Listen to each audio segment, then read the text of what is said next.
Hi guys, it's me Benju. आज पनि हामी श्याम मन्दिर गइरहेछौँ।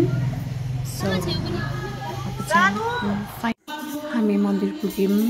सो मन्दिरमा भगवान दर्शन गर्यौँ। सो अब हजुरहरूलाई पनि दर्शन गराइदिउँ भनेर आशा छ हजुरहरूले पनि दर्शन गर्नुभयो होला र आफ्नो मनको इच्छित वरदान माग्नु होला। आज मन्दिर आउनुको उद्देश्य चाहिँ आज मम्मीको बर्थडे। गाइज मेरो ठुलो मम्मी टाढा हुनुभएकोले मैले उहाँको मुख भिडियो कलमा नै हेरेँ हैन। उहाँलाई पनि ह्यापी मदर्स डे भने। सो उहाँ सधैँ उहाँको मुखमा यसरी नै स्माइल आइरहोस् है, उहाँ सधैँ खुसी रहनुहोस्। गाइज सो अब मुख हेर्ने पालो सानो मम्मीको। सानो मम्मीलाई ह्यापी मदर्स डे भने। त्यसपछि सानो मम्मी तपाईँ सधैँ यसरी नै हाँसिरहेको हेर्न पाऊँ अनि हजुर सधैँ खुसी रहनु भने। सो अरू पनि गफ भयो। सानो मम्मीसँगको भिडियो मैले यति नै क्लिप भिडियो लिन पाएँ। सो गाइज हजुरहरू हेरिरहनु होला।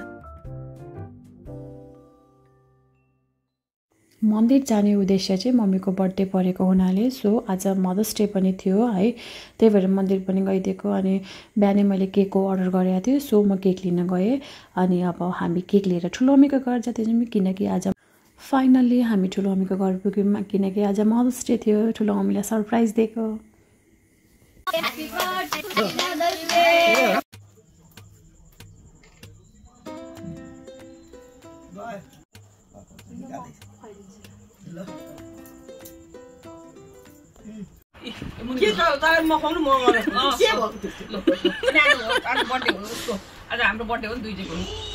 आज मदर्स डे हो guys, mother's day.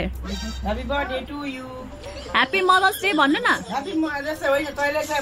Happy birthday पनि हो, ह्यापी मदर्स डे पनि हो गाइज। ल एकले अर्कालाई खुवाऊ। ओ माई गॉड, दिदी बहिनीको माया। ल हेर गाइज, ल happy birthday to you, happy mother's day. ल आमी ल happy mother's day. Thank you, thank you. हस् guys, bye bye, happy mother's day all.